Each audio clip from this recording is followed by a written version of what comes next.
নমস্কার, destiny ladies beauty parlour থেকে আমি মৌসুমী মিত্র। আজ চলে এসেছি একটা ম্যাডামের কাছে। তো সেই ম্যাডামের মুখে আমরা শুনে নেব যে আজকের ফেসিয়ালটা ম্যাডামের কেমন লাগলো। ম্যাডাম, আজকের ফেসিয়াল কেমন লাগলো ম্যাডাম? হ্যাঁ, ফেসিয়াল তো আজকে যে ফেসিয়ালটা হলো তুমি কি করলে, ফেসিয়াল হলো? Charcoal with diamond. বাহ! আচ্ছা, এই ফেসিয়াল করার ঠিক আগের মুহূর্তে আমার একটা মুখে ইচিং একটা টেন্ডেন্সি ছিল। ছিল।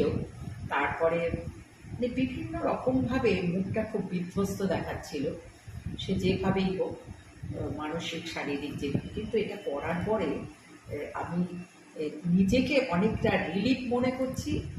আর